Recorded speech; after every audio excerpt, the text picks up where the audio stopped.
हर हर महादेव, जय श्री शंभू। आज हम सुनेंगे देवरानी और जेठानी की शिव चर्चा। तो आइए मन में भगवान भोलेनाथ का ध्यान करते हुए कहानी को सुनते हैं।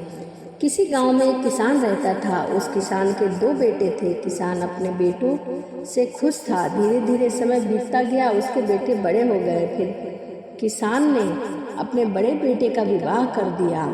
फिर उस किसान की बड़ी बहू घर में आ गई और घर के सभी कार्यक्रमों को देखने लगी। सबसे पहले चूल्हा चौका जलाती, झाड़ू लगाती। उसकी सासू माँ भी यही कहती, अरे झाड़ू लगाने से क्या ज़रूरत है, पहले भोजन बना लिया कर, उसके बाद झाड़ू लगाया कर। फिर बहू बड़ी खुश हो जाती, अरे मेरी सासू माँ तो बिल्कुल मेरे जैसी है, हम दोनों की खूब जमेगी।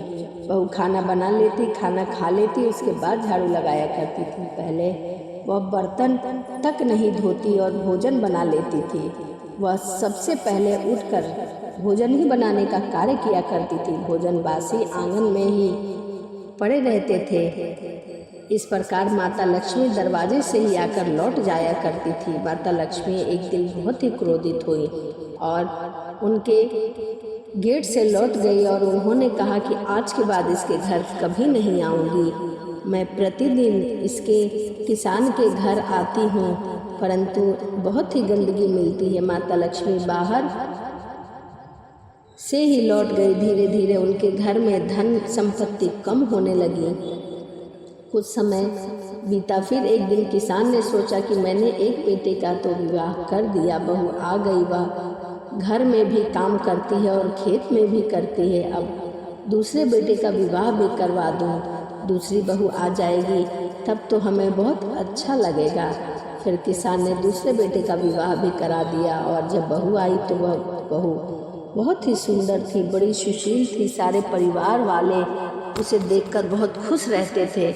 फिर एक दिन जब सवेरा हुआ तो छोटी बहू ने एक झाड़ू लेकर पूरे आंगन में लगा दिया। सभी घर वाले उस वक्त सो रहे थे। फिर उसके बाद उसने स्नान किया और अपने बक्से में भगवान शिव की तस्वीर निकालकर उनके सामने घी का दीपक जलाकर आरती करके उनकी पूजा की। उसके सास ससुर जेठ जेठानी सभी आरती सुनकर उठ गए और कहने लगे, अरे बहू, अभी तो 5 बजे हैं और तुम उठकर यह क्या कर रही हो, यह कौन सा फालतू ड्रामा कर रही हो। फिर बहू ने कहा, मैं कोई भी ड्रामा नहीं कर रही हूँ, मैं तो भगवान शिव की पूजा कर रही हूँ और उनकी आरती कर रही हूँ। सुबह सुबह मैं प्रतिदिन अपने घर में इसी प्रकार से पूजा पाठ करती हूँ। अब तो उसके सास ससुर जेठ जेठानी सभी उससे नाराज़ हो गए और कहने लगे कि यहाँ पर तुम्हारी पूजा पाठ और भगवान की भक्ति नहीं चलेगी। सभी ने कहा, अगर किसी भी फिर भी तुम पूजा पाठ करोगी तो ठीक है, हमें 7 बजते बजते भोजन तैयार चाहिए। अब तुम कैसे करोगी वह मैं नहीं जानती। अब किसान की छोटी बहू कहती है कि कोई बात नहीं सासू माँ, मैं आपको सुबह 6 बजे ही खाना बनाकर दे दूँगी, लेकिन मैं भगवान की शरण नहीं छोड़ूंगी, भगवान की पूजा पाठ करना नहीं छोड़ूंगी, इसके लिए आप कुछ भी कर लें। फिर सभी घर वाले एक साथ बोले, हाँ हाँ ठीक है, कोई बात नहीं, तुम पूजा पाठ करना, परंतु हमें 7 बजे तक भोजन दे देना। लेकिन हमें सुबह टाइम पर भोजन नहीं मिला तो फिर तुम सोच लेना, हम तुम्हें खेत पर भी हमारे साथ चलना पड़ेगा और खेत का भी कार्य करना पड़ेगा।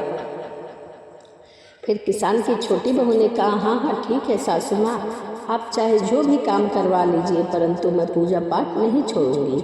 किसान की छोटी बहू 3 बजे उठ जाया करती थी। सभी बर्तन साफ करके, झाड़ू लगाकर, पोछा लगाकर, पूजा पाठ करके और भोजन बना दिया करती थी। फिर धीरे धीरे समय बीतता गया। उधर बड़ी बहू के विवाह के कई वर्ष बीत गए थे, लेकिन उनकी कोई भी संतान नहीं थी। इधर छोटी बहू को आए हुए 1 वर्ष भी नहीं बीता था और वह माँ बनने वाली थी। जब वह माँ बनने वाली थी तो शर्म के मारे उसने किसी को नहीं बताया कि वह माँ बनने वाली है। यहाँ तक कि 3-4 महीने तक अपने पति को भी नहीं बताया कि वह माँ बनने वाली है। फिर जब उसके 4-5 महीने बीत गए तब सासू माँ को पता चला कि छोटी बहू माँ बनने वाली है। फिर सासू माँ ने सभी घर वालों को बता दिया, छोटी बहू माँ बनने वाली है। सबको पता लगा कि छोटी बहू माँ बनने वाली है। जैसे ही इस बात का पता जेठानी को चला तो वह छोटी बहू से जलने लगी और मन ही मन सोचने लगी कि इसके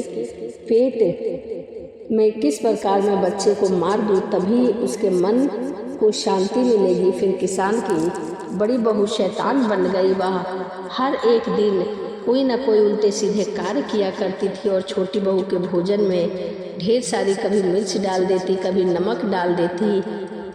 और अब बड़ी बहू छोटी बहू को बड़ा ही दुख देने लगी। लेकिन कहते हैं ना कि जिसका भगवान रखवाला होता है उसका भला कोई क्या बिगाड़ सकता है। इस तरह किसान की जो छोटी बहू थी उसे कुछ भी नहीं होता था। धीरे धीरे समय बीतता गया। छोटी बहू का 9वां महीना लग गया। 9वां महीना लगा तब उसने 2 पुत्रों को एक साथ जन्म दिया। पूरे गांव और मोहल्ले के लोग किसान के घर आए और आपस में मिठाइयाँ बांटी। लोगों ने उन्हें बधाई दिया। किसान की जो बड़ी बहू थी वह अंदर ही अंदर बहुत ही जल रही थी। वह सोच रही थी कि हे भगवान, मेरे को भी एक संतान दे देते, मुझे तो एक भी नहीं दिया और इसे 2-2 दे दिया। जब इसके बच्चे आंगन में खेलेंगे तब कभी न कभी मौका देकर इन्हें मार दूंगी। किसान के दरवाजे पर एक बड़ा ही प्यारा कुत्ता था। उस कुत्ते को सभी सोनू कहकर पुकारते थे। जो सोनू था वह बड़ा ही समझदार था। उस कुत्ते का दिमाग मनुष्य के दिमाग से भी कई गुना तेज था। जब छोटी बहू इधर उधर काम करने जाती तो दोनों बच्चे की रखवाली सोनू को सौंप देती थी और वह कुत्ता दोनों बच्चे को छोड़कर कहीं भी नहीं जाता था। पूरी ईमानदारी और वफादारी के साथ छोटी बहू का काम करता था। उन दोनों बच्चों को मारने की खूब कोशिश की गई, लेकिन वह कुत्ता बड़ी बहू को उन दोनों बच्चों के नज़दीक भी नहीं आने देता था। सोनू बड़ी बहू को नोचने की कोशिश करता, जिस कारण से बड़ी बहू बच्चों के आसपास भी नहीं भटक पाती। धीरे धीरे 6 महीना बीत गया। 6 महीने बीत जाने के बाद किसान की छोटी बहू सासू माँ से कहने लगी, अरे माँ जी, आप कहो तो घर में शिव चर्चा करवा दूँ, इन दोनों बच्चों को गुरु का ज्ञान दिलवा दूँ, जिससे ये बच्चे भी 3 सूत्र का पालन करेंगे। अब किसान की पत्नी जो थी दोनों बच्चों से प्यार में इतना घुल मिल गई थी कि अपनी छोटी बहू से प्रेम करने लगी और बड़ी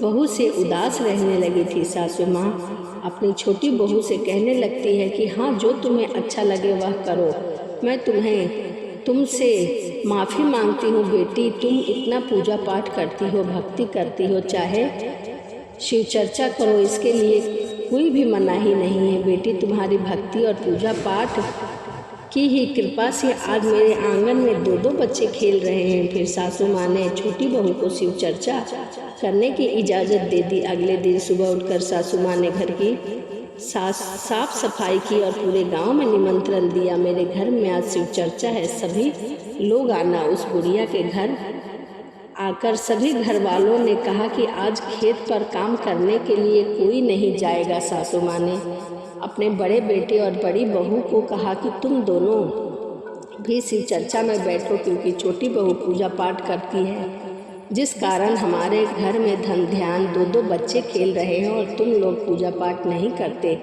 इसी कारण तुम्हारे पास बच्चे नहीं हैं। इसीलिए आज की पूजा में तुम दोनों बैठो, भगवान तुम्हारी भी सुन ले। फिर सारा परिवार इकट्ठा होकर बैठ गया।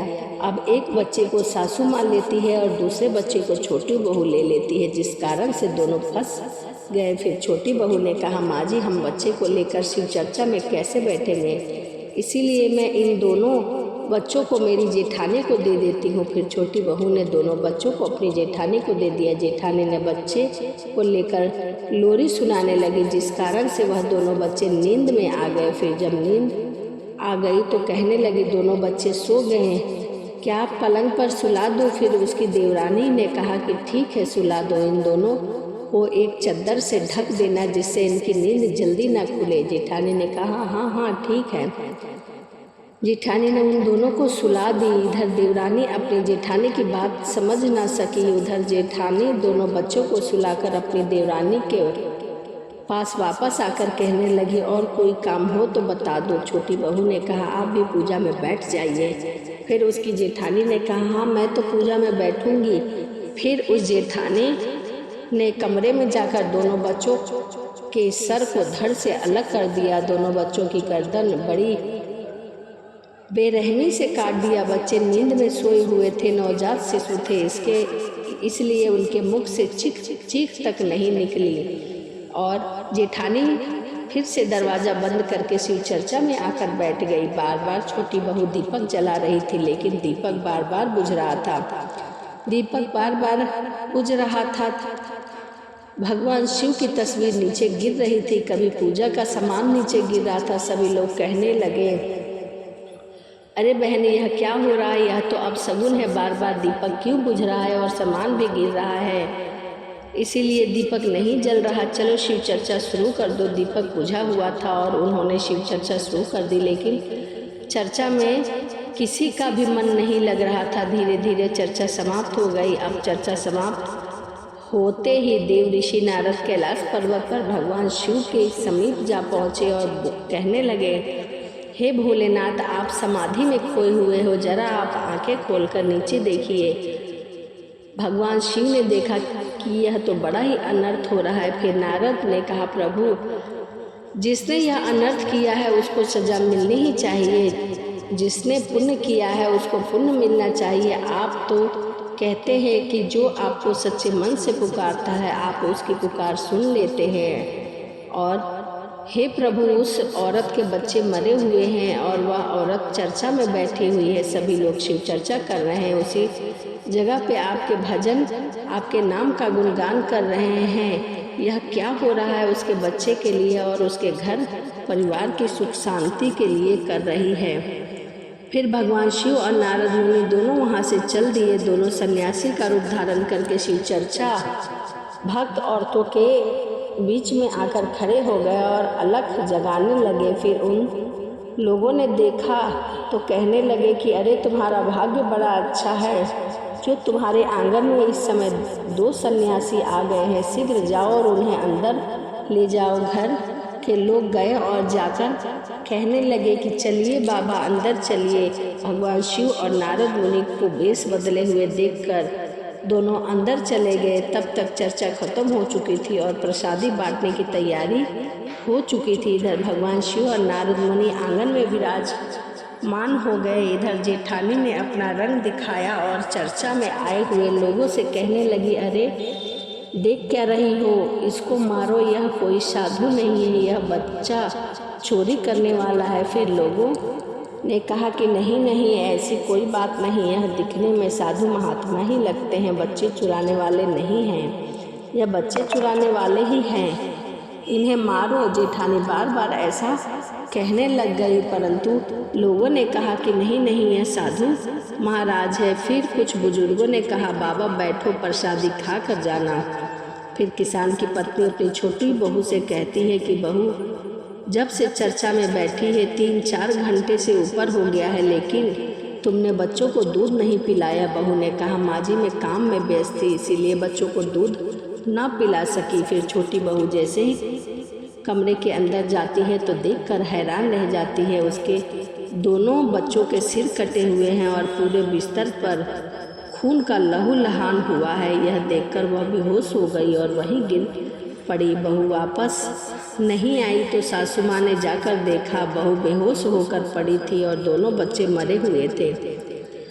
यह देखकर सासू माँ जोर जोर से रोने लगी और रोता हुआ देखकर सभी लोग वहाँ इकट्ठा हो गए। दोनों सन्यासी भी कमरे के अंदर चले गए और जाकर के भगवान शिव ने जिस पर जैसे ही अपने कमंडल से छींटे मारे, दोनों बच्चे उठकर रोने लग गए। फिर उन बच्चों को रोने की आवाज़ सुनकर उनकी माँ भी खड़ी हो गई और अपने दोनों बच्चों को सीने से लगा लिया। और फिर यह दृश्य देखकर सभी लोगों ने भगवान शिव की जय जयकार लगाई। सभी लोगों ने उन 2 सन्यासियों से पूछा कि बाबा, इन बच्चों को किसने मारा है? हम गांव वाले सभी बदनाम हो जाएंगे। बाबा आप कृपा करके बताइए कि यह कुकर्म किसने किया है, तब तुम लोग जान जाओगे, सब कुछ तुम्हें पता चल जाएगा कि किसने यह कुकर्म किया है। तुम गांव वालों पर कोई भी आँच नहीं आएगी। इतना कहकर दोनों साधु महाराज वहाँ से चले गए। फिर वह जेठानी पड़ोसन के घर में छुपी हुई थी।